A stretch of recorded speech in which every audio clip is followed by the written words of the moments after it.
We invite you to worship with Tabernacle Baptist Church. 5 services, multiple locations. Tabernacle, Maine, 1223 Laney Walker Boulevard, Augusta, Georgia, 7:15 a.m., 9:45 a.m., and 12:15 p.m. And Tabernacle West, 702 North Bel Air Road, Evans, Georgia, 9 a.m. and 11:15 a.m. The year started out great. We had goals and dreams that we wanted to accomplish. Trips we wanted to take, friends we wanted to visit. It was supposed to be our year. At least that's what we heard. Then, bam! George Floyd, Ahmaud Arbery, Breonna Taylor, coronavirus, thousands dead, economic instability, political polarization, racial division, goals, setback, dreams deferred, trips canceled, anxiety heightened. Just a cloud of confusion. All of these have left us declaring it's time for a mental break.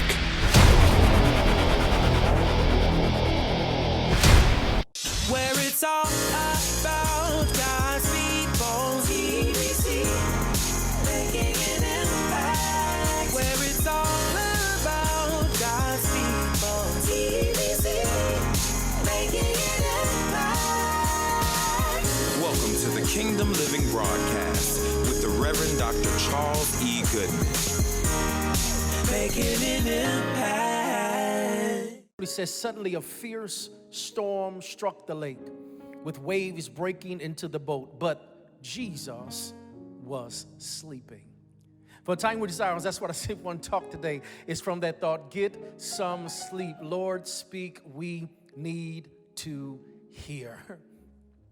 As the waves were bounding against the boat, as they were now finding themselves floundering on what we consider the Sea of Galilee, this small body of water, perhaps only about 13 miles long and only about 7 to 8 miles wide, finds itself in a very horrific place as the waves are torrent. And we see now, according to even what Matthew describes the scene as it comes out to the place of, this is not just a regular storm, but when you read the particulars of this particular passage in the Greek, it says seismos, which means that the storm felt like an earthquake. As the wind and waves were so boisterous and so high, what you also begin to see is that it begins to penetrate the bows of the ship.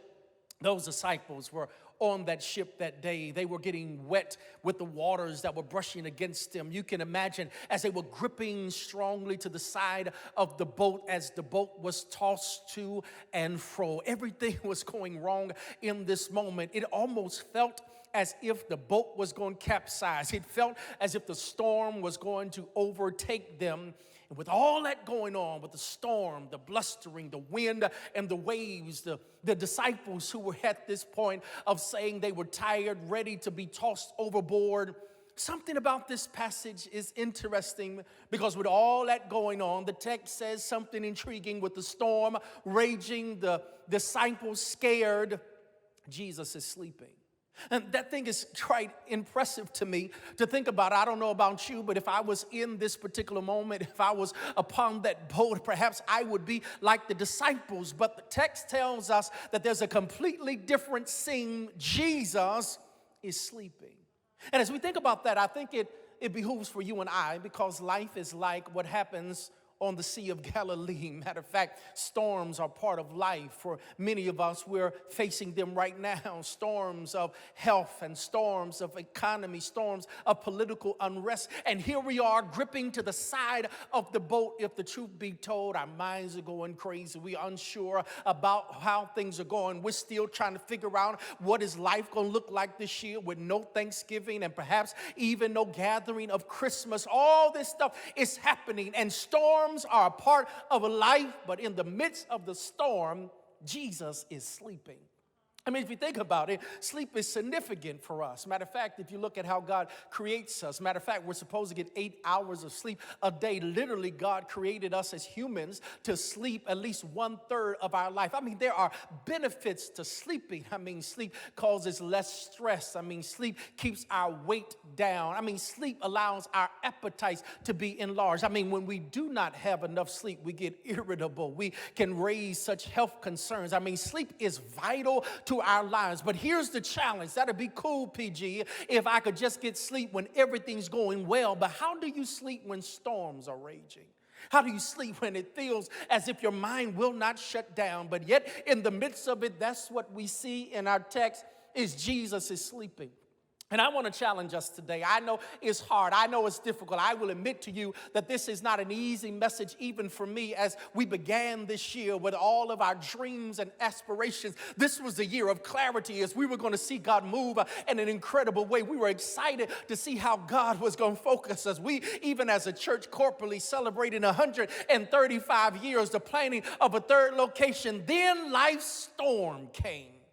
Storm that feels like the storm that these disciples were facing, a seismos, an earthquake. And the question I raise, I don't know about you, but there's one thing I've been desiring of God. Lord, just give me some sleep. Have you ever been wanting that? Is that been your desire? You're stressed out trying to figure out how am I going to make ends meet, but yet Jesus in our text with so much going on finds himself asleep. And I want to challenge you today. I really want us to think about this. This is my gift to you, Tab. I need you to understand if you don't get anything else out of this mental break series, hear the word of the Lord for your life today.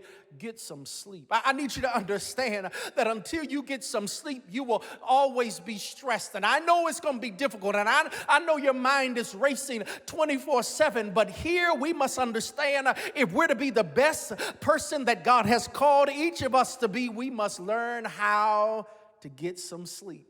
And I wonder if we look at it from the perspective of Jesus. I mean, honestly, let's be real. None of us really get good sleep. I mean, even when we say we're trying to get sleep, we don't get it. Study was shown that only 14% of adults get adequate enough rest. And I believe there's somebody that's listening to me now that's probably sleeping now. You struggling even listening to this message. You are tired. You tried to lay in the bed. You tried to count sheep. You tried everything, but sleep seems to avoid you. And I want to look at this because I believe that we can learn some things. Perhaps Jesus allows us to understand some things because this is my prayer for each and every one of you who are listening to this sermon today as I am praying that storms don't rob you of your sleep. I'm praying that after hearing this message and seeing what Jesus did, maybe you and I can have a good night's rest tonight. Maybe God's ordained a destiny for you and I over the next couple of weeks, even if we don't get more money, even if coronavirus numbers don't go down. Maybe God is saying, I need my children to get some sleep.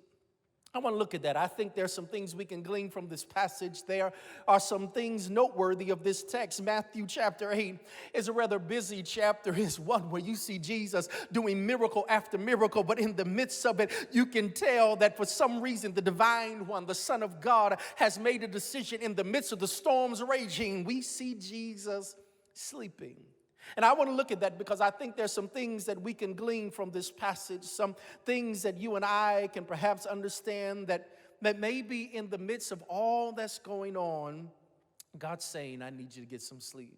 Here's the first thing I think that we can learn from this passage, that we can learn from the paradigm of Jesus. Jesus lets us know, number one, that if you and I are to get the sleep that we need, that one thing that we learn from Jesus in Matthew 8 is he teaches us seclusion creates the capacity necessary to get rest. Remember, I set out the scene. I told you all that was happening. And here's the reality of this particular passage. The storm is raging. The wind and waves are boisterous. And the disciples are losing their mind. But Jesus, the text tells us, is found asleep. Now, I understand when we find him sleeping, he's not with all the commotion. He's not there on the upper parts of the bowels of this particular vessel that is meant to carry them to the other side. He's not all around the distractions of the disciples, but he has found a cozy place where he can lay his head on a pillow. It's interesting here that what we began to notice is that really what Jesus sets the paradigm, if you and I are to get the sleep we need, if we're to get the rest we need, that there's some moments we got to learn how to get away. That sometimes in order for us to adequately rest, we got to move away from the boisterous storms and find ourselves in a comfortable pillow. I need someone to hear me because I oftentimes, when I think about this in my own personal life, I struggle because for a period of my time, I felt if I didn't push on, if I was not working hard, if I was not fatigued all the time, then I was not giving God my absolute best. When I started to come to the revelation that God ordained rest for his people, Matter of fact, when you look at creation, here's the reality. Even God rested. After 6 days of creating creation, the Bible says that God rested on the seventh day. Here's the problem with rest, my brothers and sisters, is that too many of us treat rest like a reward instead of a right. And when you think it's a reward, you think it's something you need to earn, when rest ought to be something that we get. Here in our text, I appreciate what we see in the passage. While everything's going crazy, Jesus shows us that if I'm going to get the rest, I need to spend a moment of seclusion. What's your comfortable pillow? What's the place that you can get to away from the bus and bustle of life? Where's your comfortable pillow? Where's the place when you put everything away? How come too many of us, we oftentimes have business in the places of rest? Too many of us perhaps can't sleep because right there in that room, you have the TV on. You have that phone that's right next to your bed. At some point, can I challenge you for the next upcoming weeks, leave that phone outside the room. Do not turn that TV on. Allow your place of seclusion. Find a cozy pillow.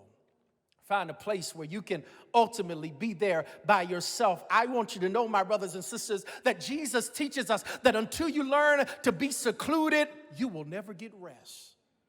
Until you learn how to cut some things off, you will never get some rest. Until you put that do not disturb function on your phone, you will not get rest. You don't have to check that email at 2 a.m. You don't have to be able to check that latest news session at 5 o'clock in the morning. Learn how to seclude yourself.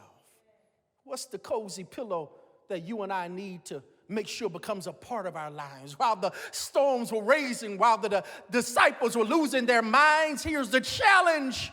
Jesus found him a pillow.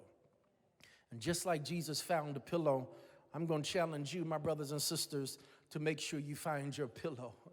When you think about some of the great inventions of the world, one of the greatest inventions is perhaps the Model T. The Model T was the car built by Ford. It literally transitioned how we even consider transportation. Up until that time, people got by on horse and buggy, but Ford came in and created what we call the car. It's the first model called the Model T. It changed things. People were able to go to and fro. They were able to ride on what is called the Model T, but in all of its greatness, how it shifted how we consider transportation, the Model T had one fatal flaw. You know what that fatal flaw was? In all of his ingenuity and all the great things that Ford was doing, this is what Ford forgot to include in the Model T. He forgot to include a gas gouge. In other words, the Model T was run by gas, but it did not have a gouge that showed you when it was on empty. So one of the things that happened because of his lack of putting a gas gouge on the Model T is that you will see people on the side of the road, they had ran out of gas because they didn't know. They didn't know they didn't have no gas left because there was no gas gouge. And because there was no gas gouge, they didn't know when they were running on empty. Can I help you, child of God? That for many of us, we're like that early Model T. There you are running. There you are doing all you think you need to do, juggling this and juggling that, going to work, helping the kids with school. You're doing this and you're doing that, and then you wonder why you get tired. You wonder why every chance you get that you seems like your eyes get heavy. It's because you're trying to live life with no gas gouge. And one of the challenges that we find is that when there's no gas gouge, you can be running and still be on E. Can I help you that what Jesus teaches us in this particular passage of Scripture is that he lets you and I know that we've got to make sure that we refill our tank even when the storms are going. That you and I must make sure that we're not stuck on E. We have to make sure, watch this, that we get some rest. And it's only when you get away, only when you get into a place of seclusion that you have the capacity necessary to get some rest. Not only do we see that as number one, as we understand seclusion creates the capacity necessary for rest, but also there's something else I think our text is tailored to teach us. Number two is that surrender of control provides an opportunity to be rejuvenated. This one spoke to me. Maybe I'm the only one that's thinking this way. But when I think of this passage, one of the things that got me was not only that he was resting on a pillow, but the text then says he's in the bowels of the vessel. Many archaeologists who study this in the context of Scripture have oftentimes wrestled what type of vessel with this. You get really no kind of concrete idea, but I will tell you one thing, no matter how those boats were constructed in those days, one thing that I learned based upon the placement of where we see Jesus getting rest, that the place he was not the place of control of the vessel. Either there was a steering wheel that would drive the vessel, or it would be done by oars. Whichever way the control of the vessel or the ship was to be done, what we see is that where Jesus is located in order to get some sleep, he was out of the place of control. In other words, in order for him to go to sleep, he had to give up the control of the boat. In order for him to get the rest that was needed, watch this, he had to release himself from having the responsibility of navigating the boat. In other words, in order for Jesus to sleep, he had to let something go. And may I admit to you this, perhaps when I thought about this in my prayer time, in my study time, as God has dropped this in my heart, I will tell you this is perhaps the hardest thing for me as I contemplate this notion of sleep. I don't mind turning the phone off. I don't mind finding a cozy pillow, but here is my challenge. I don't know how to let some stuff go. I don't know how to release control of some things. I feel like I need to drive the boat. I feel like I need to keep my hands on the wheel. I feel like I need to make sure that I'm the one rowing the boat. But here Jesus, the Son of God, the one that's in control of everything, in this moment we see him, in order to get the sleep that was necessary, had to let some control go. And maybe this is someone's word, because if the truth be told, maybe that's our biggest issue. Maybe the reason why we can't sleep is because you got to control everything. You got to drive the boat. You got to make sure the boat is right. You got to make sure that the boat is polished. You got to make sure the boat has everything together. And there you are. And the reason you're so tired and weary is because you got to be in control of everything. But maybe that's what Jesus is teaching us in this text, because where he finds sleep was in the place where there was no control to be had. At some point, you got to let somebody else drive the boat.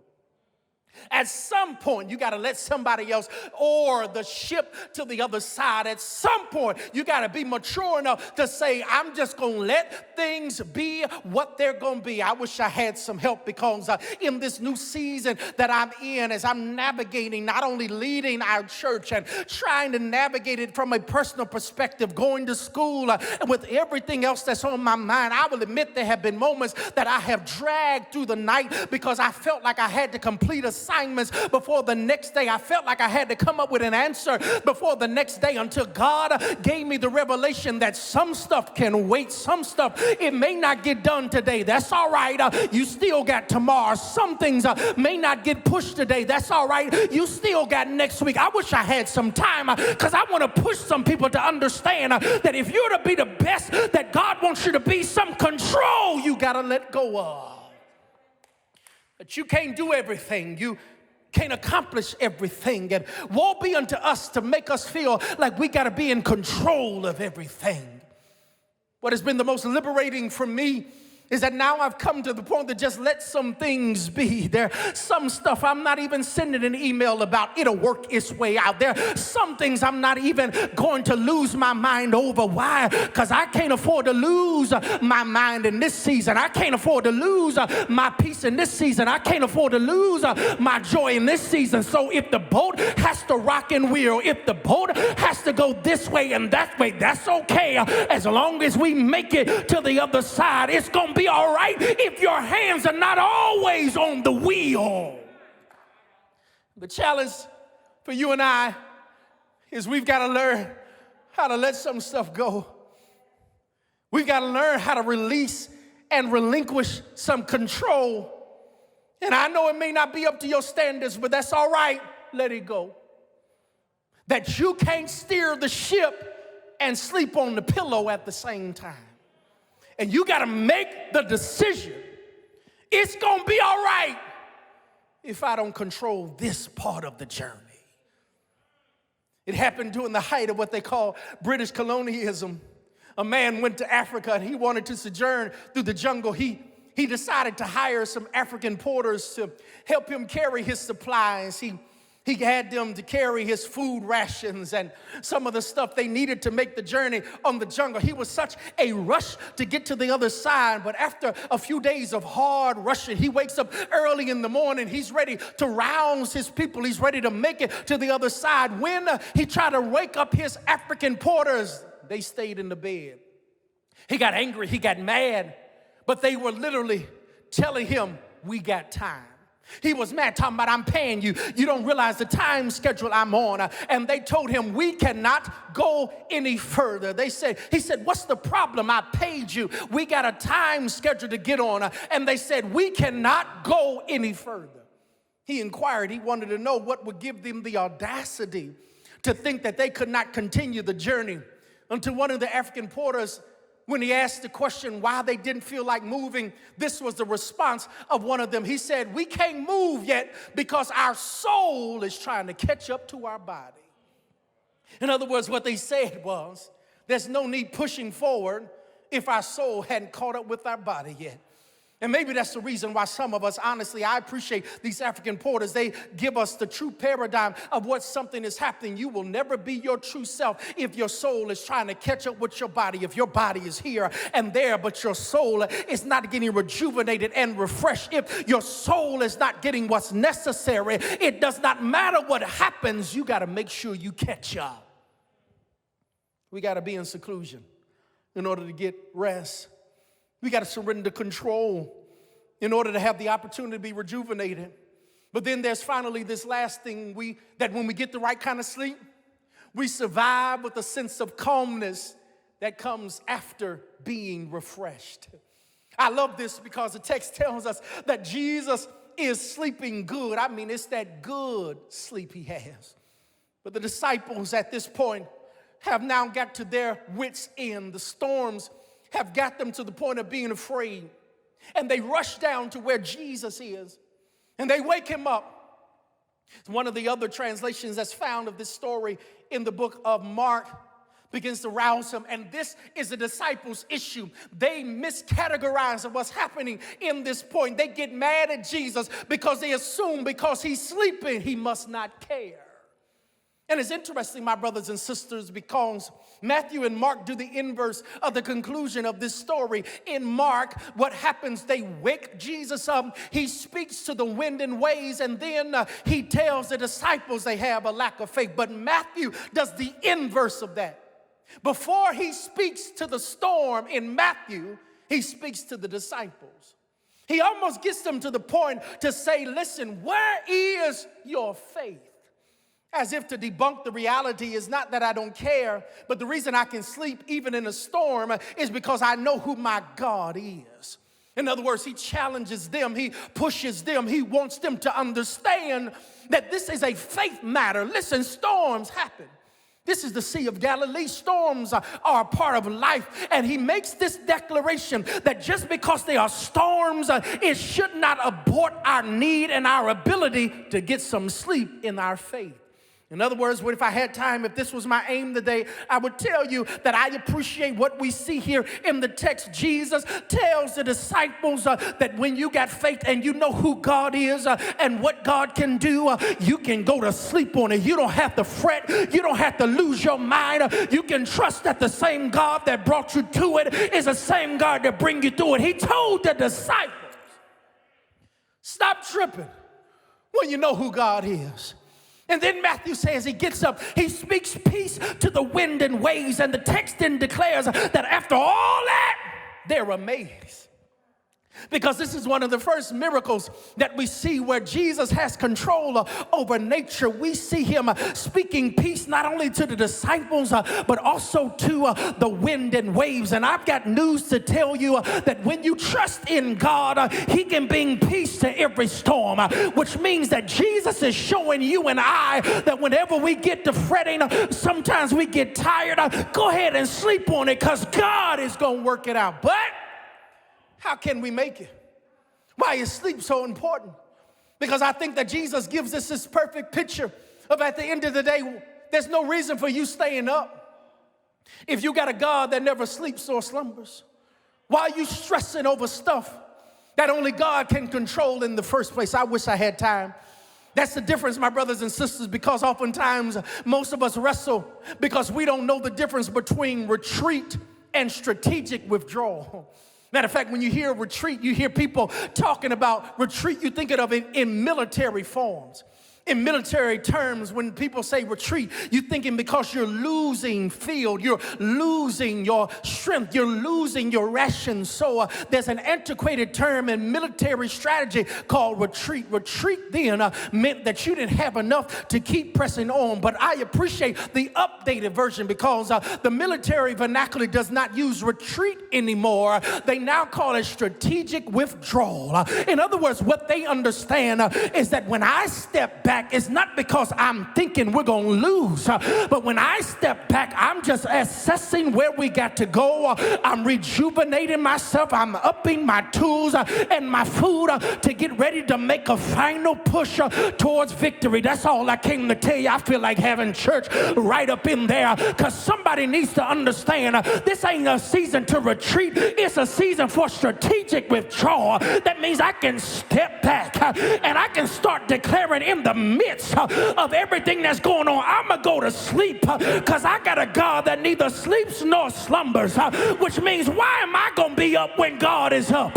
So maybe my declaration tonight, I'm going to find me a comfortable pillow, put my head on the pillow and go to sleep and let God handle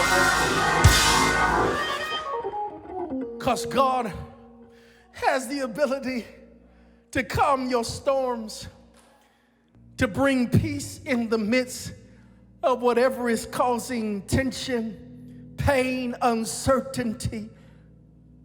Jesus teaches you and I the perfect picture of how to handle life when we're tired, when we have nothing left to give. Get some sleep. I know the storms are raging. Get some sleep. I know the children are getting on your nerves. Get some sleep. I know you seem to have more bills than you have check. Get some sleep. I know you're fretting about what this season looks like in a divisive country. Get some sleep. Thank you for joining us. If you were blessed by today's message, there are several ways to view it again for free and play it back anytime and anywhere. Visit our YouTube channel, TBC Augusta GA, and our website, tbcaugusta.org. You can also download the Tab Impact app from the Apple Store or Google Play.